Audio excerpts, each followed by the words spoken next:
성희롱 예방.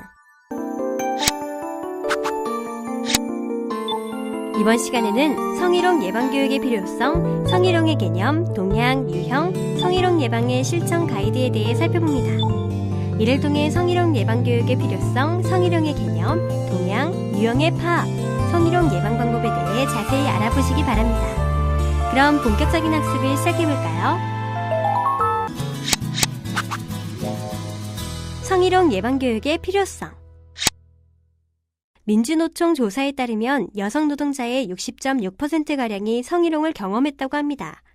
또 여성가족부에서 공공기관 종사자들만을 대상으로 진행했던 성희롱 실태조사에 따르면 지난 1년 동안 성희롱을 경험한 여성의 비율이 전체의 11.6%라고 합니다. 이런 결과를 보면 성희롱 예방교육이 필요하다는 사실을 인정할 수밖에 없습니다. 하지만 여전히 성적인 농담이나 가벼운 접촉이 직장 생활의 활력소가 된다거나 친밀감의 표현이라거나 성희롱은 피해자가 그냥 무시해버리면 되는 사소한 일이라는 사회적 통념들이 강하게 남아있는데요. 그런 행동들이 성희롱을 경험하는 피해자에게도 친밀함으로 느껴질까요? 물론 아닙니다. 이 같은 사실은 성희롱 피해자들을 설문조사한 객관적인 지표에서도 나타납니다. 성희롱을 경험한 여성의 30% 이상이 성희롱으로 인해 상대방과의 업무에 불편함이 생겼고 9%는 남성을 대하는 업무가 전체적으로 불편해졌다고 응답했습니다. 또한 13%가 업무 능력이 떨어졌다고 응답했고 심지어 응답자의 23%가량은 직장에 다니기 싫어졌다고 밝히기도 했습니다. 자, 그럼 성희롱은 언제 주로 발생하는 것일까요? 주로 회식이나 워크숍처럼 근무 시간 외에 직장 문화와 관련된 자리에서 가장 많이 발생하긴 합니다. 하지만 놀라운 건 근무 시간 중에도 상당히 높은 비율로 성희롱이 발생되고 있으며 이로 인해 여성 근로자의 고용 환경이 악화되고 있습니다.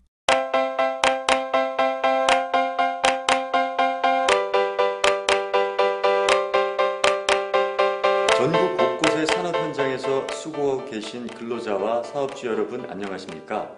저는 고용노동부 여성고용정책과장 김종철입니다. 이 동영상은 직장 내 성희롱 예방교육을 일선의 각 사업장에서 보다 효율적으로 실시하는 것을 도와드리기 위해 제작하였습니다. 동영상 내용은 직장 내 성희롱을 둘러싼 여성 고용 및 일가정 양립 이슈를 개괄적으로 다룬 서론 파트와 직장 내 성희롱을 본격적으로 설명하는 파트 두 분야로 구성되어 있습니다. 본 동영상 교육 전후에는 사업주 대표, 임사 담당 책임자 등이 주관하에 사업장의 직장 내 성희롱을 포함한 일가정 양립 전반에 대한 대책을 공유하시고 진지하게 토의할 수 있는 기회를 가지시기를 바랍니다. 직장 내 성희롱 문제에 정부가 정책적으로 적극 대처하는 이유는 여성 고용 친화적 직장 환경을 만들기 위해서입니다. 그런데 우리나라를 포함한 세계 주요 선진국들이 여성의 경제 활동을 촉진하는 정책을 매우 적극적으로 펼치고 있는데요. 그 이유는 무엇일까요? 저출산 고령화에 따른 노동력 부족 시대에 대응하고 더 나아가서 여성 특유의 감수성과 종합적 사고 능력을 국가 경쟁력 제고로 연결시키기 위해서는 여성 인력을 적극 활용할 필요가 있습니다. 또한 일반적인 추측과는 정반대로 여성의 고용은 출산율을 낮추는 것이 아니라 도리어 높이는 효과가 있습니다. 우리나라는 주요 OECD 선진국들과 비교하여 여성의 고용률이 약 10% 정도 낮은데요. 그만큼 여성 인력 활용의 이점을 우리 사회가 누리지 못하고 있다는 얘기죠. 따라서 정부는 여성 고용 친화적인 고용 환경을 조성하기 위해서요. 첫째, 모집, 채용, 평가, 승진, 해고 등 전 인사 관리 과정에서 여성임을 이유로 차별받지 않도록 하고 있습니다. 둘째, 여성 근로자의 임신, 출산 관련 애로를 해소하고자 임신기 근로시간 단축, 출산 휴가를 법적 권리로 인정하고 있습니다. 세 번째로는 육아, 돌봄 관련 애로를 해소하기 위해서는 육아휴직이나 육아기 근로시간 단축, 돌봄 휴직 같은 제도를 남녀 근로자 모두가 공동으로 이용할 수 있는 법적 권리로 인정하여 보호하고 있습니다. 이러한 정부 정책은 주로 사업주에게 의무를 부과하는 형태이지만 각종 정부 지원도 다양하게 있으니 이 동영상을 시청하고 계신 인사 담당자들께서는 정부 지원 프로그램을 잘 파악하시어 활용할 수 있도록 검토하여 주시면 감사하겠습니다. 모쪼록 이 동영상 교육 자료가 여러분 사업장의 모든 남녀 근로자가 일과 가정의 균형을 이루는 행복한 직장 생활을 할 수 있고, 이를 토대로 귀 조직의 지속 가능한 발전으로 이어지기를 기대합니다. 감사합니다. 일과 가정, 둘 사이의 균형을 유지하는 조화로운 삶, 과연 가능할까요? 최근 기업과 근로자들 사이에는 효율적으로 일하면서 풍요로운 삶을 추구하는 일과 삶의 균형을 중요시하는 인식이 확대되고 있는데요. 삶의 균형을 맞추기 위해서는 장시간 근로가 줄어들고 시간 선택제 일자리 활성화로 일자리 나눔과 여성 고용 확대가 동시에 해결되는 일하는 방식과 문화의 개선이 확실히 이루어져야 합니다. 일하는 방식과 문화의 개선은 직무 몰입도를 높여 기업의 생산성을 높이고 일과 여가, 일과 가정의 균형 잡힌 삶을 통해 기업과 근로자 모두가 행복할 수 있게 만들어주지요. 일하는 방식과 문화의 개선을 위해서는 몇 가지 적극적인 실천이 필요해요. 비효율적인 업무 체계를 재설계해서 불필요한 야근을 줄이고 잦은 회식 등 비뚤어진 술 문화를 개선하여 근로자들이 일찍 가정으로 돌아가 엄마 아빠의 역할을 할 수 있도록 하고, 임신, 출산, 육아로 이어지는 가족 유지를 위한 필수적인 일들이 잘 지켜질 수 있도록 탄력근무제, 출산 육아 휴직 제도를 강화하고 직장 보육시설, 산모휴게실을 설치해 육아 근로자를 적극 지원하며 신체, 심리 건강을 위한 스트레스 관리 및 퇴근 후 여가활동 지원, 건강한 가정문화 만들기 활동 컨설팅, 그리고 안식년 제도의 활용을 통해 여가와 건강을 챙기면서 전 생애 동안 개인이 지속적으로 성장하도록 돕고, 경력 상담 및 생애 관리와 학업을 위한 휴직, 학습 조직 지원도 이루어져야 진정한 일하는 방식의 개선은 가능해질 것입니다. 이처럼 근로자와 기업이 함께 협력하여 일하는 방식 개선을 위한 새로운 조직 문화와 인사제도가 기업에 뿌리내리고, 가정에서는 엄마와 아빠, 자녀가 행복한 저녁을 함께하게 된다면 우리 모두는 일과 가정 둘 다 지킬 수 있는 균형 있는 삶을 살아갈 수 있습니다. 이것이 우리가 추구해야 할 미래가 아닐까요?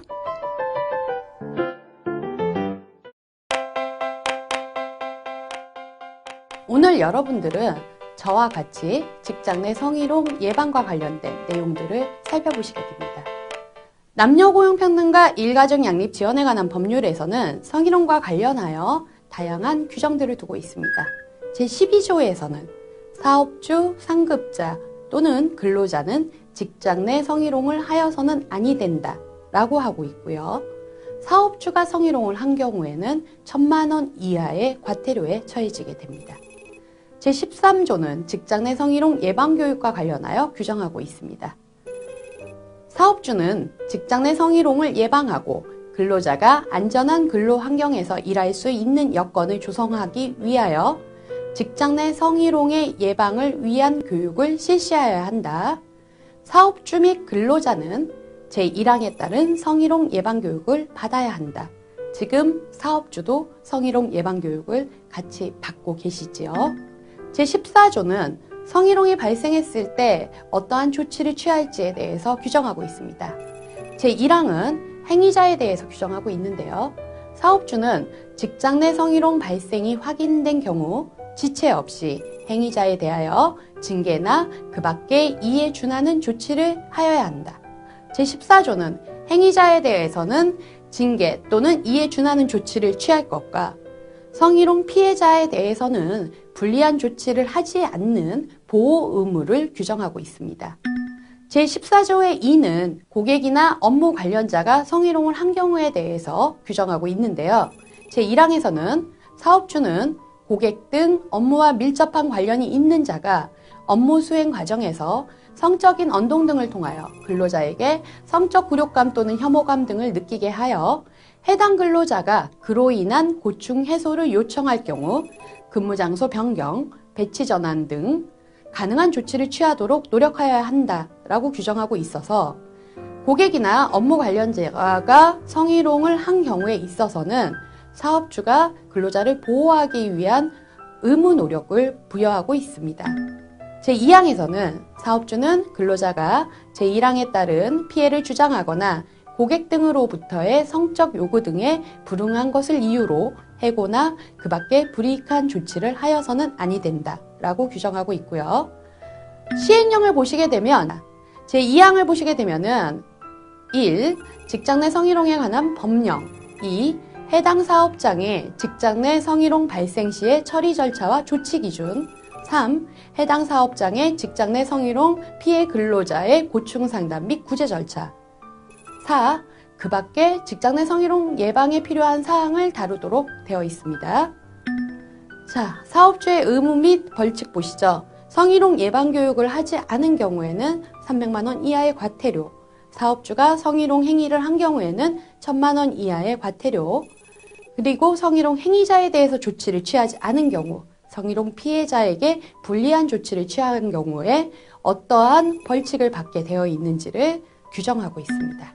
본격적으로 직장 내 성희롱이 무엇인지 알아보도록 하시지요. 직장 내 성희롱이라 함은 사업주, 상급자 또는 근로자가 직장 내의 지위를 이용하거나 업무와 관련하여 다른 근로자에게 성적인 언동 등으로 성적 굴욕감 또는 혐오감을 느끼게 하거나 성적 언동 또는 그 밖의 요구에 대한 불응을 이유로 고용상의 불이익을 주는 것이다 라고 규정하고 있습니다. 직장 내 성희롱의 행위자는 사업주, 상급자, 근로자로 두고 있고요. 피해자는 다른 근로자로 한정하고 있습니다. 수단에 있어서는 성적인 언어나 행동 등이 필요하고요. 매개에 있어서는 직장 내의 지위를 이용하거나 업무 관련성을 규정하고 있습니다. 결과적으로 성희롱 피해자가 성적 굴욕감이나 혐오감을 느끼거나 또는 고용상의 불이익을 받게 되는 것, 이 모든 조건을 충족해야지만 직장 내 성희롱으로 인정되게 됩니다. 좀 더 구체적인 얘기들을 하도록 하죠. 직장 내 성희롱 행위자에 대해서 먼저 살펴보시지요. 통계 자료를 보시면 사업주 및 직장 상사가 직장 내 성희롱 행위자인 경우가 87.3%로 나타나고 있습니다. 그렇기 때문에 성희롱이 발생하는 거에 있어서는 권력관계의 불균형이 많이 작용한다라는 얘기들을 하고 있는 거죠. 업무 관련성을 보시겠습니다. 직장 내 성희롱이라고 하여 업무 장소에 있어서 구애를 받지는 않습니다. 장소적인 개념이 아니라 출장, 회식 또는 퇴근 후 친목 장소 등 다양한 장소에서 이루어진 것도 업무 관련성만 있다라고 한다면 성희롱으로 판단됩니다. 행위 장소의 사업장 내외 여부는 무관하고요. 근무 시간 내였냐 아니면 근무 시간 외였느냐도 중요하지 않습니다.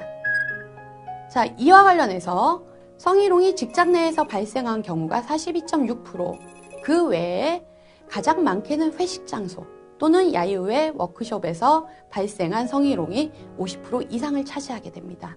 업무 관련성에 있어서는 장소적인 개념이나 시간적인 개념이 아니라는 거 기억하시면 됩니다. 성적 굴욕감 또는 혐오감의 판단 기준 상당히 중요합니다. 성희롱 피해자가 성적 굴욕감 또는 혐오감을 느끼게 하거나 느낀다라는 표현은 피해자 중심이라는 것을 이해하실 겁니다. 행위자의 의도가 아닌 피해자의 관점에 따라서 판단한다. 이를 피해자의 주관적인 사정이라고 얘기를 합니다.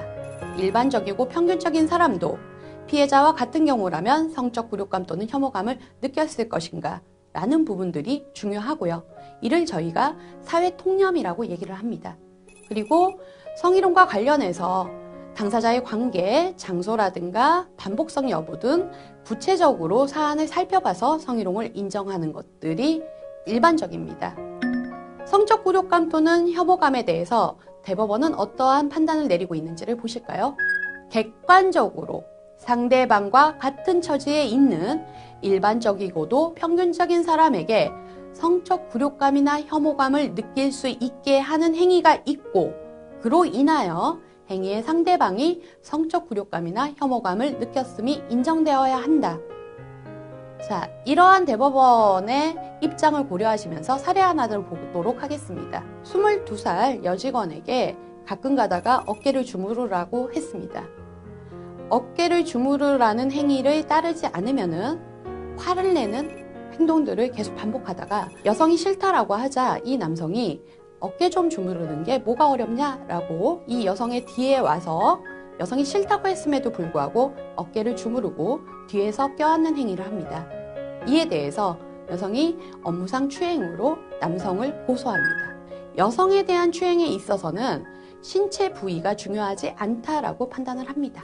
피해자의 의사에 명백히 반하여 여성의 어깨를 주무른 것은 20대 초 미혼 여성인 피해자의 성적 자유를 침해할 뿐만 아니라 성적인 굴욕감이나 혐오감을 느끼기에 충분하므로 업무상 추행에 해당한다라고 판단을 하고 있습니다.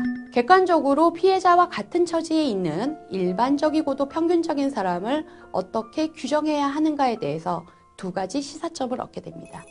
첫 번째, 피해자와 같은 처지라고 한다면 피해자가 여성인 경우에는 여성, 피해자가 남성인 경우에는 남성, 성별을 고려해야 하고, 두 번째는 피해자의 연령을 고려해서 피해자의 성과 연령 정도에 맞추어서 성적 굴욕감이나 혐오감을 느낄만 했는가를 판단해야 한다는 겁니다.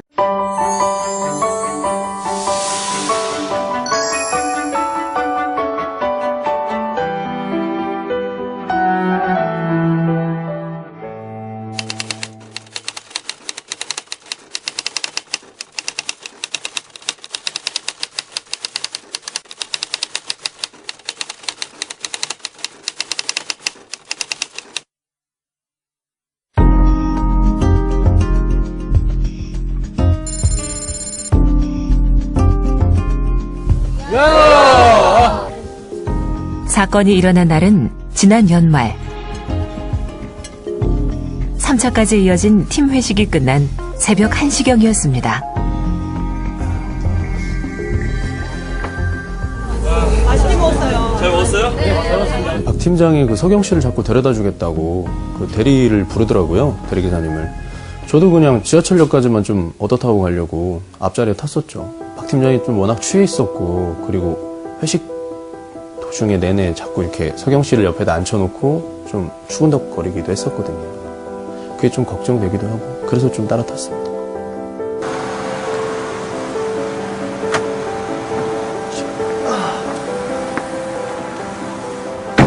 들어가요? 예. 중간에 뭐 내렸죠. 뭐 지하철역 그 근처까지. 저는 목적지에 왔었고, 그리고 뭐 좀 불안하긴 했어도 뭐 큰일이야 있을까 싶었던 거죠. 현수 씨와 헤어진 뒤 서경 씨에겐 무슨 일이 벌어진 걸까? 그날 밤 서경 씨의 연락을 받은 자영 씨에게서 그 후의 이야기를 자세하게 들을 수 있었습니다. 저는 자고 있었는데 문자 하나가 왔어요. 서경이한테. 전화 좀 해줄 수 있냐고. 술 기운에 차에서 잠깐 잠이 들었는데 깨보니까 집 앞이었대요. 근데 그때 박 팀장이 이제 서경이를 신고하면 당연히 회사에 알려지는 건 뻔한데 저도 뭐라고 말을 해야 될지 모르겠더라고요. 그리고 서경이가 입사 때부터 계속 박 팀장한테 성희롱을 당했어요.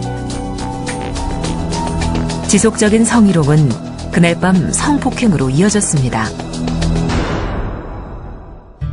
진짜 많이 참았죠. 근데 이젠 도저히 못 참겠다고 신고하고 싶다고 해서 같이 갔어요.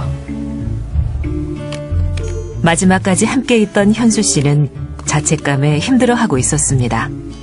직장 상사기도 하고, 그 남녀 사이가 또 이렇게 모르는 거잖아요. 제가 좀 중간에 끼어들어가지고 또 안 좋은 일이 있을 수도 있으니까 되려. 그래서 그래도 제가 그냥 끝까지 서경 씨 집에 들어가는 것까지는 챙겼어야 됐는데 좀 많이 미안하고 좀 후회가 됩니다. 지금 회사 분위기는 어때요? 그냥 다들 불편하니까 입에 담기도 좀 흉한 말이고, 다들 그냥 좀 쉬쉬하고 조용히 하는 그런 분위기입니다. 피해자 보호를 위해 사건 관련 비밀 유지 원칙을 지키는 것은 중요합니다. 그러나 상황은 조금 다른 방향으로 가는 것처럼 보입니다. 이번에는 성희롱이 일어나는 원인에 대해 살펴보겠습니다. 그 원인들을 좀 더 객관적으로 분석해보면 크게 두 가지 원인으로 살펴볼 수 있는데, 하나는 남녀 성역할 고정관념 때문이고 또 하나는 직장 문화와 상하관계 때문이라고 볼 수 있습니다. 남성과 여성의 차이는 그저 다른 것으로만 생각되지 않습니다.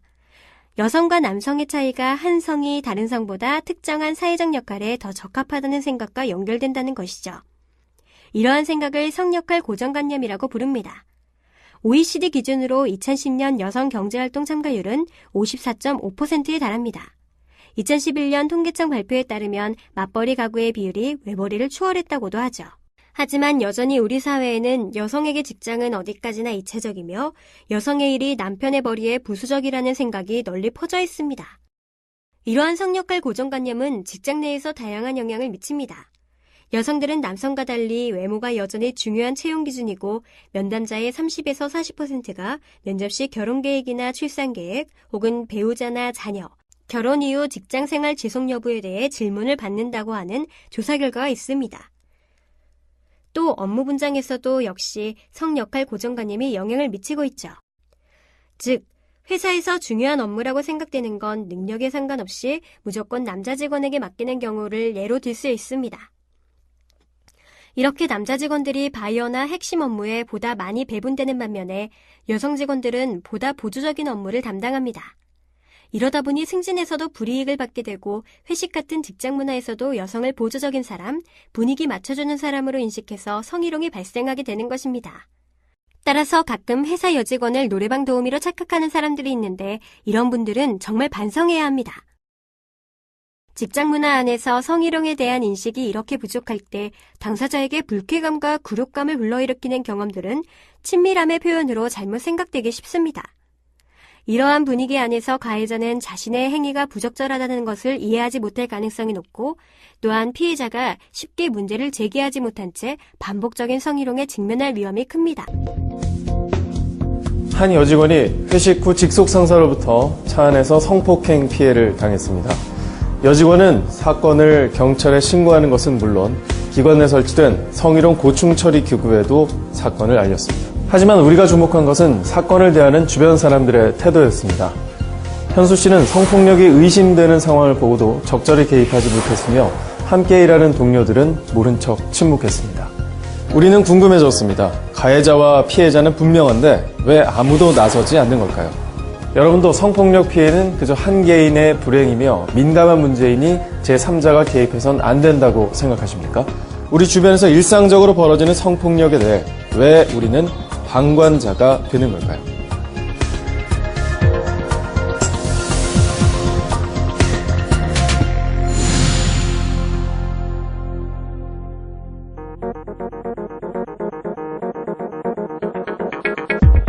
상하관계가 분명한 조직에서 현수 씨가 상사인 박 팀장에게 자신의 목소리를 내는 건 힘들었을 겁니다. 서경 씨도 제대로 대처할 수 없었을 거고요. 그리고 또 하나, 성폭력에 대한 잘못된 통념도 그 원인 중 하나입니다. 이 통념은 더 큰 피해를 멈출 수 있는 중요한 순간을 놓치게 하고 피해자에게 또 다른 고통을 안겨주고 있습니다.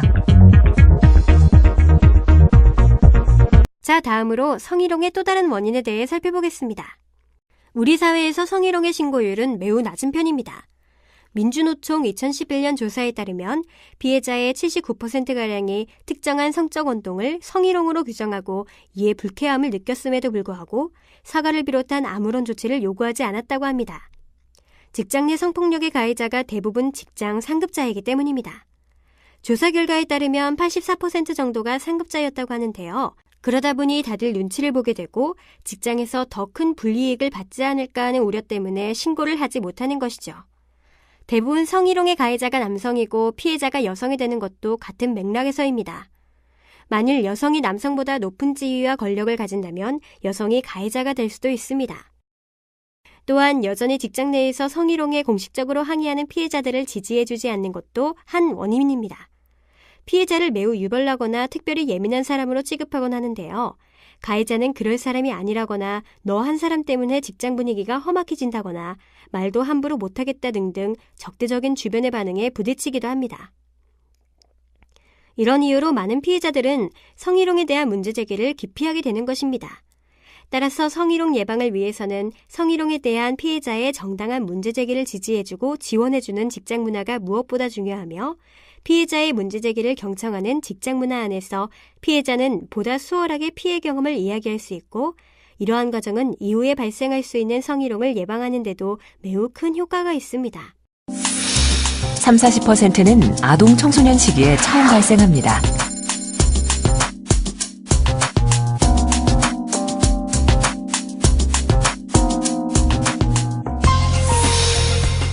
가해자는 낯선 사람도 정신 이상자도 아닙니다. 성폭력 정도가 심할수록 아는 사람에 의한 경우가 많으며 강간의 경우 60%가 직장 상사, 학교 선배 등 평소 알던 사람이었습니다. 끝까지 저항하면 성폭력은 불가능하다? 정말 그럴까요? 피해자 대부분은 도망치거나 소리를 지르는 등 적극적으로 대응했습니다. 하지만 육체적인 힘이나 권력관계를 이용해 상대방의 저항은 얼마든지 무력화시킬 수 있습니다. 이처럼 성폭력은 우리가 경험할 수 있는 모든 사회적 관계 속에서 힘을 가진 사람이 상대적으로 힘이 약한 사람에 대해 성을 매개로 해서 이루어지는 폭력입니다. 사회적 약자에 대한 심각한 인권 침해인 것이죠. 법률에서 정의하고 있는 성폭력 범죄의 유형은 강간, 유사강간, 강제추행, 준강간, 준강제추행, 친족관계에 의한 강간, 장애인에 대한 강간과 강제추행, 13세 미만의 미성년자 강간과 강제추행, 업무상 위력 등에 의한 추행, 공중 밀집 장소에서의 추행, 성적 목적을 위한 공공장소 침입 행위, 통신 매체를 이용한 음란 행위, 카메라 등을 이용한 촬영 등이 있습니다. 사회관계별 또는 특정 유형 형태로는 직장 내 성희롱, 성폭력, 대학 내 성폭력, 데이트 성폭력, 친족 성폭력, 사이버 성폭력, 장애인 성폭력, 운동선수 성폭력 등이 있습니다. 자, 그 다음에는 구체적으로 성희롱의 유형을 살펴보겠습니다. 성희롱의 유형은 저희가 흔히 육체적, 언어적, 시각적 성희롱으로 나누게 됩니다. 육체적 성희롱 보시면 입맞춤이나 포옹, 뒤에서 껴안기 등의 신체적 접촉 행위 또는 특정 신체 부위를 만지는 행위가 해당이 됩니다. 부장이 안내 데스크에 있는 여성 직원을 만날 때마다 이 여성 직원과 악수를 합니다. 여성 직원의 손바닥을 손가락으로 긁는 행위를 합니다. 이에 대해서 성희롱으로 문제제기를 하자 사장이 동생 같고 딸 같아서 한 행동이다 라고 부장을 두둔하게 됩니다. 국가인권위원회에서는 어떻게 판단했느냐? 손가락으로 손바닥을 긁는 행위는 은어적인 표현으로 같이 자자 라는 의미이다. 그렇기 때문에 여성이 부장의 행위에 대해서 성적 불효감이나 혐오감을 느끼기에는 정당하다라는 판단이 내려졌습니다. 어떻게 보면 저희가 장난처럼 하는 제스처들이 위험할 수 있다는 거 기억하시기 바랍니다. 언어적 성희롱, 음담패설은 당연히 안 되겠죠. 그렇지만 외모라든가 사생활에 대해서 상대방에 대한 애정으로 묻는다라고 할지라도 성희롱이 될 수 있다는 거 유념하셔야 될 것 같습니다. 사례는 약간 다른 부분입니다. 좋아한다, 사랑한다라는 표현이 성적 언동으로 해석될 수 있는가? 식당의 관리이사가 미혼인 여성 과장에게 좋아한다라는 문자를 보내거나 아니면 밤늦게 전화해서 사랑한다라는 얘기를 수차례 반복하게 됩니다.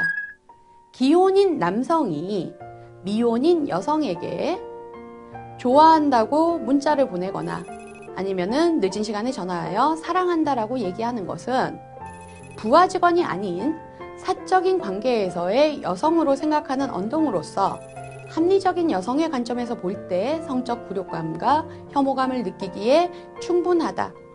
이것이 국가인권위원회의 관점입니다. 좋아한다, 사랑한다라는 표현은 해당되지 않는다 라고 생각하기가 쉽지만 이 행동들도 상대방이 원하지 않음에도 불구하고 계속적으로 지속될 때에는 성희롱으로 판단될 수 있습니다. 시각적 성희롱 보시죠. 음란한 사진, 그림, 낙서, 출판물 등을 게시하거나 보여주는 행위 또는 자신의 특정 신체 부위를 노출하거나 만지는 행위도 시각적 성희롱에 해당될 수 있습니다. 남자 직원이 여자 직원에게 여성의 나체 사진을 카카오톡으로 전송한 경우도 성희롱에 해당된다라는 상담이 있습니다. SNS를 통한 전달도 시각적 성희롱에 해당될 수 있다는 거 기억하시면 좋습니다. 기본적으로 성폭력이 성립을 하려면 폭행이나 협박 행위가 필요한데 최근에 들어서는 그러한 폭행이나 협박의 정도를 비교적 넓게 인정을 하고 있습니다. 그래서 직접적으로 사람을 때리면서 성폭행을 하는 경우가 아니더라도 지위를 이용해서 협박을 하거나 아니면은 특히 직장 내 성폭력의 경우에는 피해자가 저항할 수 있는 틈을 주지 않고 기습적으로 추행을 하는 경우에도 성폭력을 인정한 사례가 있습니다. 성폭력에 대한 잘못된 통념은 피해자를 또 한 번 절망하게 만듭니다. 수사경찰이 피해자들에게 물을 흐려놓았다며 폭언을 하고 적극적으로 저항하지 않았다 하여 가해자를 불구속 입건한 것은 피해자에 대한 우리 사회의 잘못된 시선을 고스란히 보여주는 사건입니다. 재판 과정에서 자신의 행실을 묻는 신분에 충격을 받고 자살한 피해자도 있었습니다.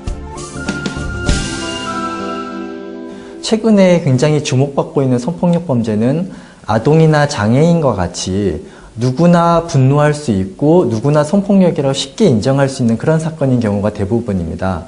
근데 아직도 성폭력의 많은 비중을 차지하고 있는 것은 일반적으로 자기 방어 능력이 있다고 생각이 되는 성인 간의 성폭력이 굉장히 많습니다. 그리고 그러한 성인 간의 성폭력에 대해서는 여전히 피해자도 어떤 잘못이 있다라고 하는 잘못된 통념이 작동하고 있는 경우가 많고 그거는 최근에 성폭력에 대한 관심이 높아져 있는 지금에도 여전히 그러한 통념은 존재한다고 생각을 합니다. 성희롱의 개념, 동향, 유형. 성희롱에 대한 분쟁을 보면 어떤 것이 성희롱이냐 아니냐를 놓고 설전이 벌어지기도 합니다. 일반적으로 고용이나 업무에 관련하여 사업장 내외에서 사용자나 근로자가 다른 근로자에게 상대방이 원하지 않는 성적인 언동을 함으로써 상대방에게 성적 굴욕감이나 혐오감을 느끼게 하거나 성적 언동, 기타 요구 등에 대한 불응을 이유로 고용상의 불이익을 주는 것을 말합니다. 요약하자면 특정한 성적 언동을 통해 성적 굴욕감을 주어서 피해자의 고용 환경을 악화시키는 것입니다. 그에 대하여 다루고 있는 법률은 국가인권위원회법, 여성발전기본법, 남녀고용평등과 일가정양립지원에 관한 법률이 있습니다. 먼저 국가위원회법의 제2조 제5회 5항에서는 성희롱이라 함은 업무, 고용 그 밖의 관계에서 공공기관의 종사자, 사용자 또는 근로자가 그 직위를 이용하거나 업무 등과 관련하여 성적 언동 등으로 성적 굴욕감 또는 혐오감을 느끼게 하거나 성적 언동 그 밖의 요구 등에 대한 불응을 이유로 고용상의 불이익을 주는 것을 말한다라고 정의하고 있습니다. 여성발전기본법의 제3조의 제4호에서도 성희롱이란 업무, 고용, 그 밖의 관계에서 국가기관, 지방자치단체 또는 대통령령으로 정하는 공공단체의 종사자, 사용자 또는 근로자가 다음 각 항목의 어느 하나에 해당하는 행위를 하는 경우를 말한다라고 정의하고 있습니다. 여기에서 각 항목은 지위를 이용하거나 업무 등과 관련하여 성적 언동 등으로 상대방에게 성적 굴욕감이나 혐오감을 느끼게 하는 행위와 상대방이 성적 언동이나 그 밖의 요구 등에 따르지 아니하였다는 이유로 고용상의 불이익을 주는 행위를 말합니다.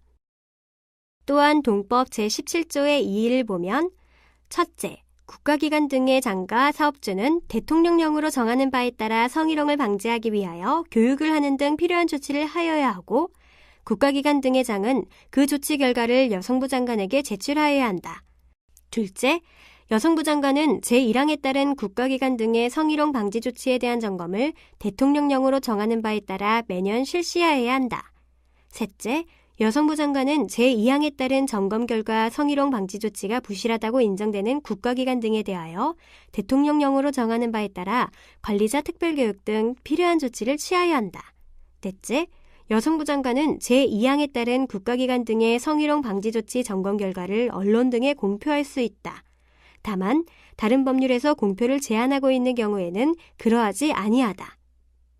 다섯째, 제1항에 따른 성희롱 예방교육의 내용 방법 등 성희롱 방지 조치에 필요한 사항은 대통령령으로 정한다 라고 규정하고 있습니다. 다음으로 남녀 고용평등과 일가정 양립 지원에 관한 법률을 살펴보면 제12조에서는 직장 내 성희롱의 금지를 규정하고 있고 제13조에서는 직장 내 성희롱의 예방교육을 규정하고 있으며 제14조 제1항에서는 직장 내 성희롱 발생 시의 조치를, 제14조 제3항에서는 성희롱 피해자 등에 대한 불이익 조치 금지를 규정하고 있습니다. 그렇다면 어떤 행동이 성희롱일까요? 성희롱의 발생 사유에 따라 구분한 세 가지 유형을 보면 조건형, 환경형, 비근로형이 있습니다. 조건형 성희롱은 보복형 성희롱이라고도 하며 고용이나 승진을 조건으로 성희롱을 하거나 성희롱을 거부한 것에 대한 보복으로 고용이나 승진에서 제외하거나 직급에 있어서 불이익을 주거나 해고하는 행위입니다. 환경형 성희롱은 지나친 성적 농담이나 음담 패설 등 언어를 통하여 또는 음란하고 불쾌한 눈빛을 통하여 굴욕적이거나 불쾌한 작업 환경을 만드는 행위, 원치 않은 신체적 접촉을 하거나 성기를 노출하는 행위, 성적으로 자극적인 사진이나 낙서 등을 사무실이나 작업장에 걸어놓음으로써 정상적인 근무를 불가능하게 하는 행위를 비롯하여 회식 자리 등에서 무리하게 술을 따르라고 하거나 옆에 앉으라고 요구하는 등 성적 봉사를 강요하는 행위를 말합니다.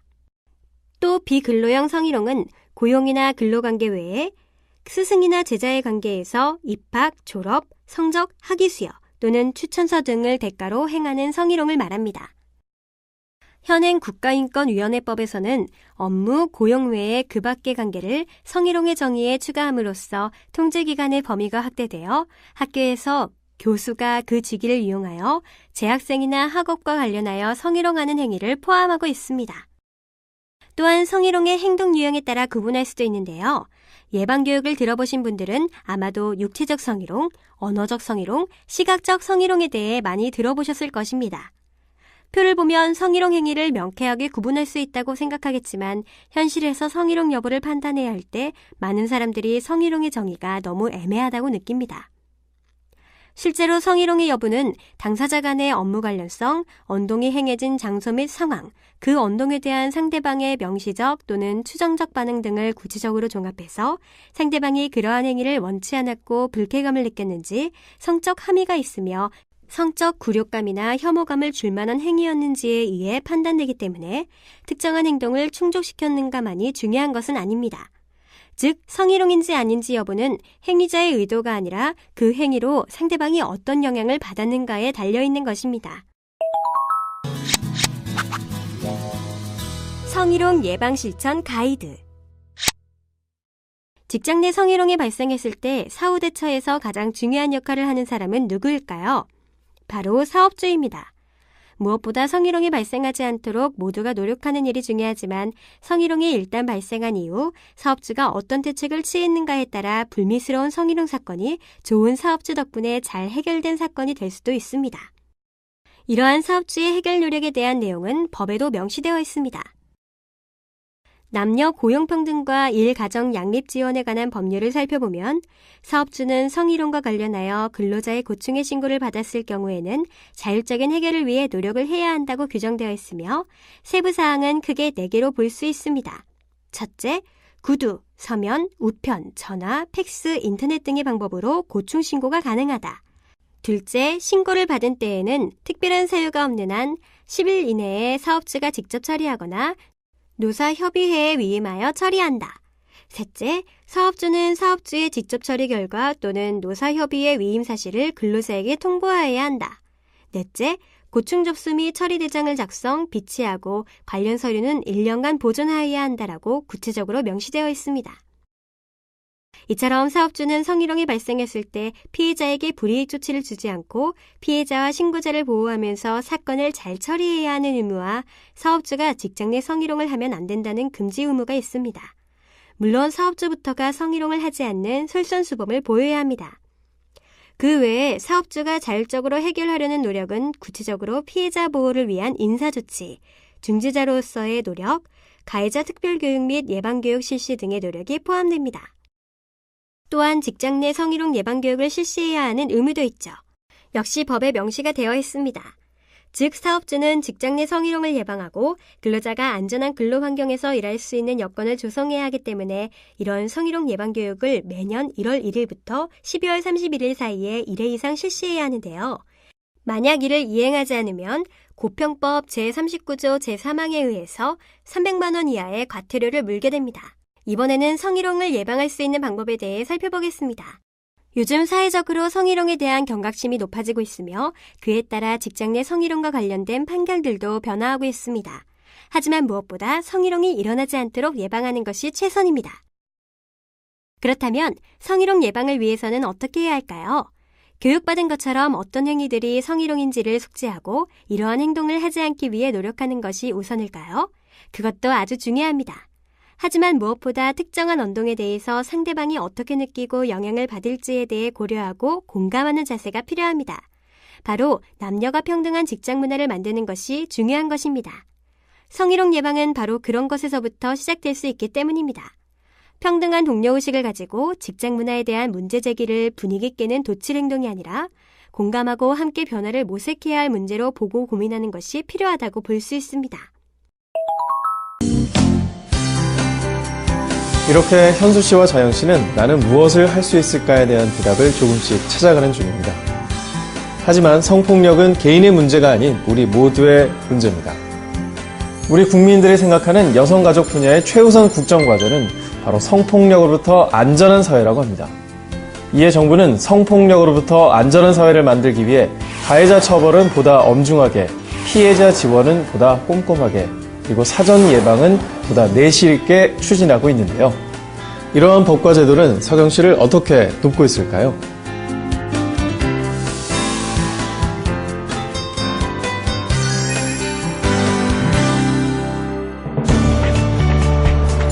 자영 씨와 현수 씨가 서경 씨를 만나기 위해 찾아간 곳은 원스톱 지원센터. 이곳에서 서경 씨는 상담, 의료, 법률, 수사 지원을 원스톱으로 제공받고 있습니다. 경찰서가 안에 있었어. 나 이런 데 있는지 처음 알았어. 서경 씨는 일로 가러 온대요? 이제 곧 온대요. 왔어? 먼저 있었네. 괜찮아?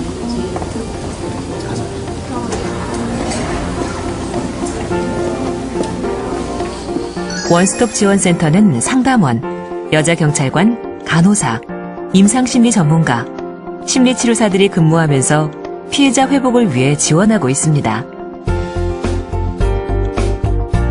이처럼 정부는 성폭력 피해자 통합지원센터와 상담소를 확대해 신고부터 상담, 의료, 법률 조력인, 수사 지원, 치유 회복 프로그램까지 각각의 기관이 상호 연계해 피해자를 맞춤형으로 지원하고 있습니다. 복잡하게 생각할 것 없이 여성 긴급 전화 1366만 기억하세요. 가장 가까운 피해자 지원 시설을 안내해드립니다. 서경 씨는 피해자 국선 변호사 제도를 통해 전문 변호사와 연결돼 재판을 준비하고 있습니다. 전문 변호사는 고소장 작성부터 판결이 날 때까지 서경 씨가 가진 법적인 권리를 충분히 보장받을 수 있도록 돕고 있습니다. 피해자들이 사건에 대해서 진술을 할 때 그 진술이 얼마나 일관되고 구체적인지가 굉장히 중요합니다. 피해자분들이 그런 사실을 모르고 이 사건 내용을 미리 정리를 하지 못하고 수사나 재판을 받다가 진술이 일관되지 못하거나 번복이 됐을 때 신빙성이 부정이 돼서 이제 유죄로 인정되지 못하면은 자책도 굉장히 심하고 또 유죄가 인정되지 못해서 또 얻는 고통이 굉장히 큰 걸 많이 받습니다. 그럴 때 피해자분들에게 초기에 이 성폭력을 전문적으로 상담을 하는 상담소 등의 여러 피해자 지원기관을 이용해서 미리 상담을 받고 그분들의 도움을 받아서 법률적인 조치를 언제 취할 것인지 그리고 법률적인 조치를 취하기 위해서 증거 수집이나 이런 준비는 어떻게 해야 되는지를 가능한 사건 이후에 초기에 빨리 준비하는 것이 좋습니다.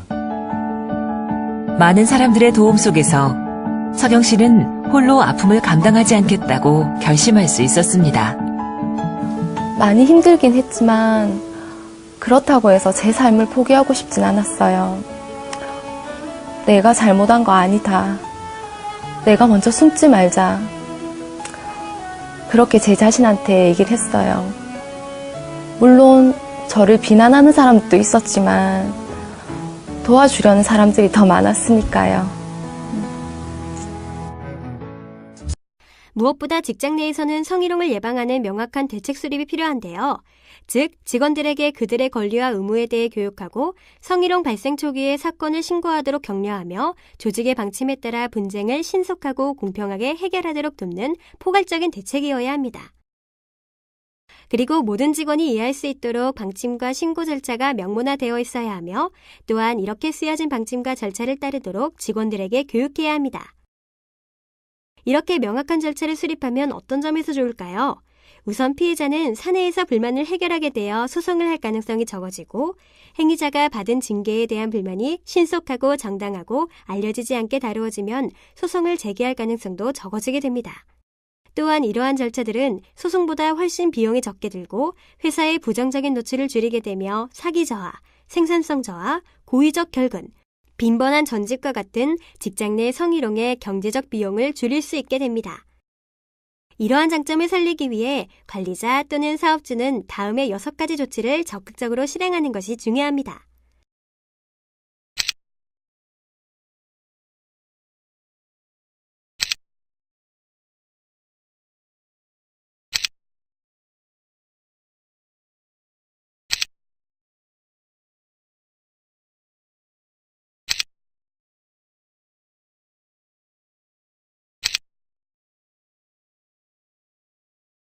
직장 내 성희롱이 발생한 경우에는 어떻게 대처해야 할까요? 피해자, 행위자, 제3자의 경우로 나누어서 보겠습니다. 첫 번째 피해자는 성희롱이 발생한 경우에는 거절 의사를 표시하는 것이 중요합니다. 물론 거절 의사를 표시하지 않았다라고 해서 성희롱으로 인정되지 않는 것은 아닙니다. 성희롱 피해자가 적극적으로 대응하는 것도 중요할 것입니다.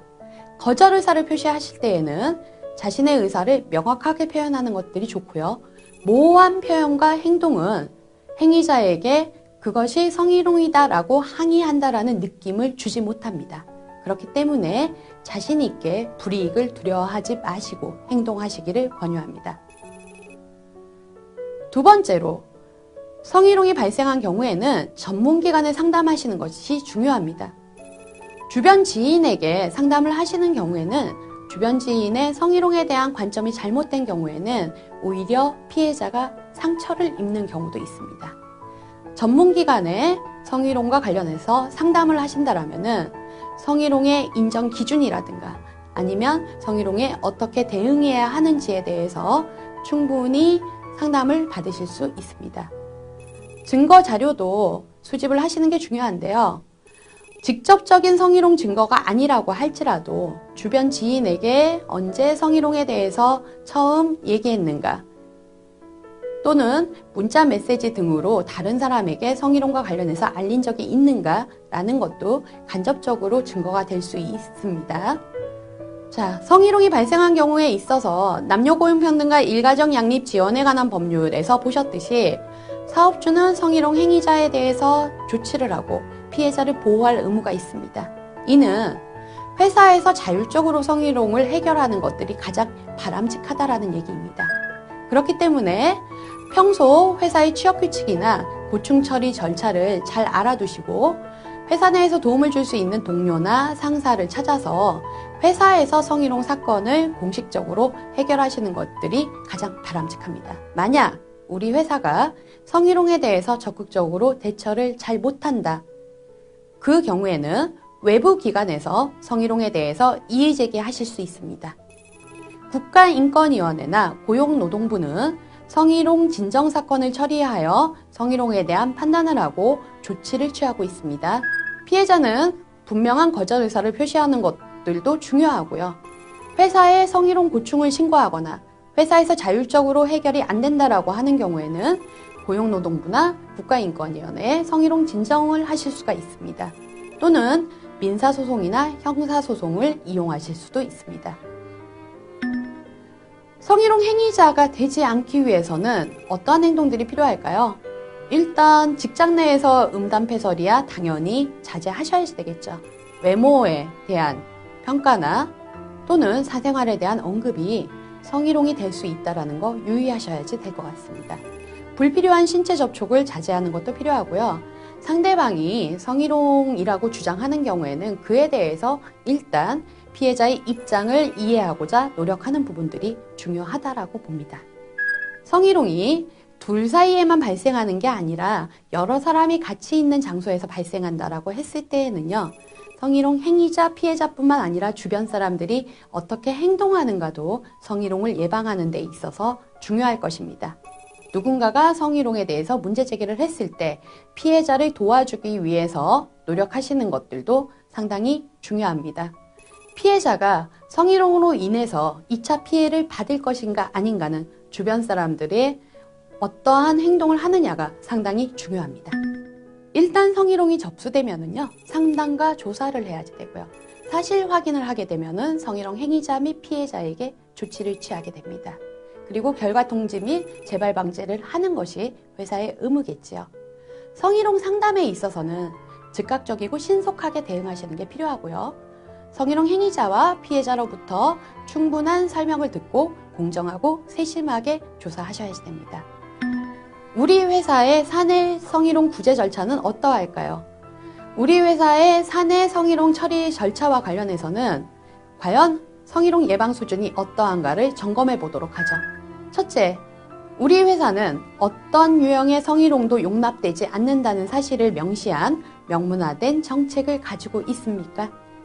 둘째, 우리 회사 직원들은 성희롱 사건을 보고하거나 신고하기 위한 공식적, 비공식적 절차와 정책에 대해서 알고 있습니까? 셋째, 우리 회사의 명문화된 구제 절차에는 피해자와 행위자 양쪽의 신원비밀과 존엄성이 보장됩니까? 넷째, 관리자들은 성희롱 예방 정책을 실행하는 데 있어서 책임감을 갖도록 훈련받고 있습니까? 다섯 번째, 성희롱 피해를 입은 직원은 그 사실을 숨기지 말고 공론화하고 보고되도록 격려됩니까? 여섯 번째, 관리자들은 부하 직원들에게 성희롱은 절대 용납되지 않는다는 점을 전달하거나 주지해 왔는지요?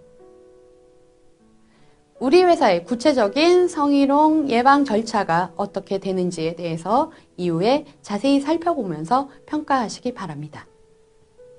성희롱과 관련하여 행위자가 되지 않으면 된다라는 소극적인 자세에서 벗어나서 성희롱 예방을 위해서 우리 회사 직원 모두가 노력하는 그러한 계기가 되었으면 합니다.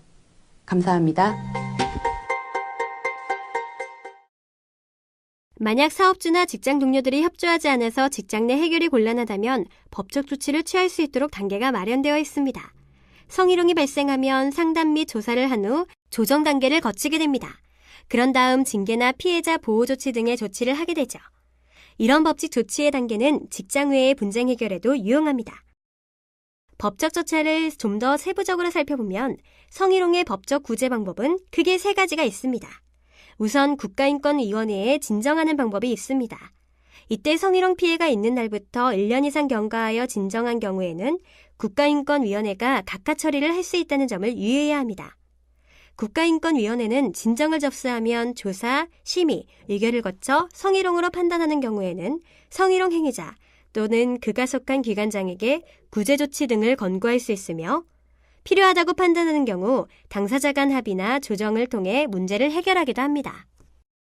국가인권위원회에 진정하는 것 외에 또 다른 법적 구제 방법으로는 민사소송을 제기하는 방법이 있어요. 성희롱으로 인한 피해자와 성희롱 행위자는 물론 성희롱 행위에 대한 예방조치를 다하지 못한 사업주, 기타 관리 책임이 있는 자를 대상으로 할 수 있는데요. 정신적, 물질적 고통을 준 것에 대해서 손해배상을 구하는 민사소송을 제기함으로써 권리를 회복하고 피해를 배상받을 수 있습니다. 그리고 사업주가 성희롱 행위자에 대하여 징계 조치를 취하지 않거나 피해 근로자가 권리구제를 신청한 것 등을 이유로 해고 등 고용상의 불이익을 주는 경우 지방노동관서에 진정을 제기하는 방법도 있으며 현행법은 성희롱 행위를 한 자를 형사처벌하는 규정을 두고 있지는 않습니다.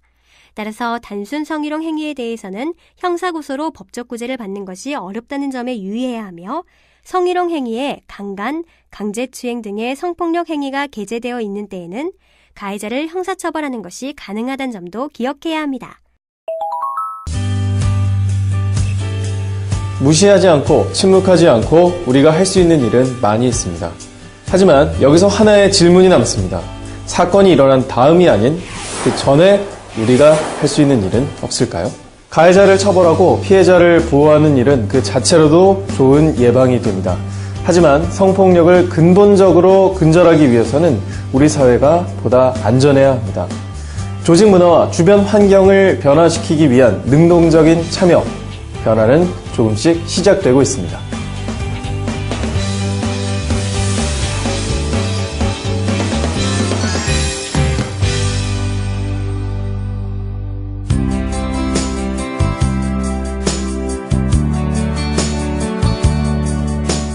며칠 뒤 우리는 다시 출근한 서경 씨를 만날 수 있었습니다.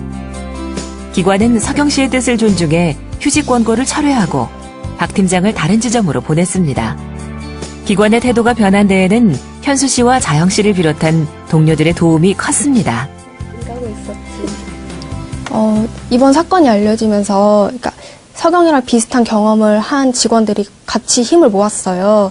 그래서 이제 덮어놓고 계속 쉬쉬하며 이런 일이 또 생긴다, 뭐 계속 이런 말이 계속 나오고 있거든요.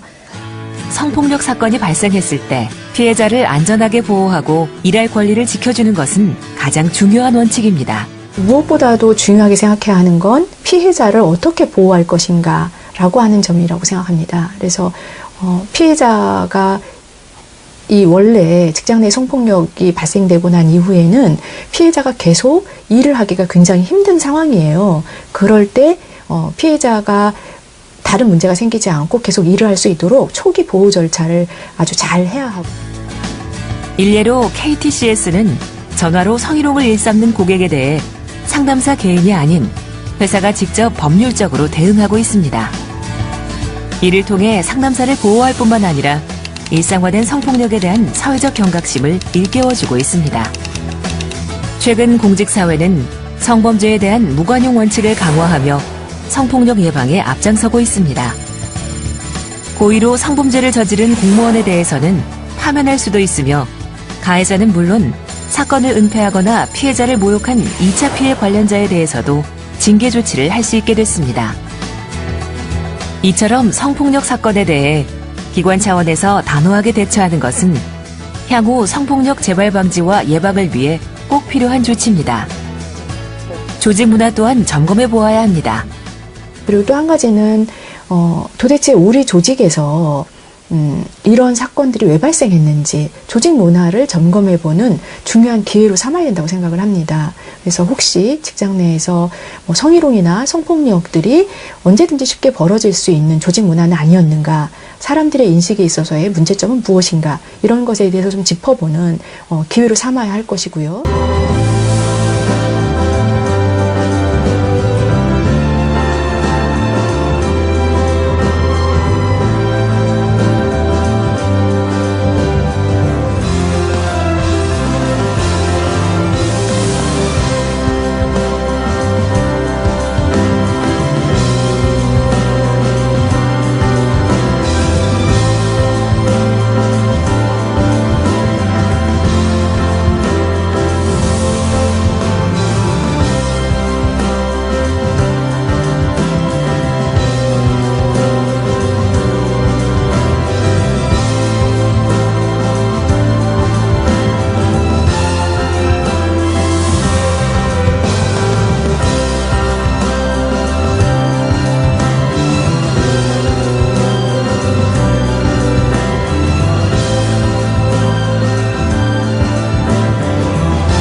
이것으로 성희롱 예방에 대한 학습을 마치겠습니다.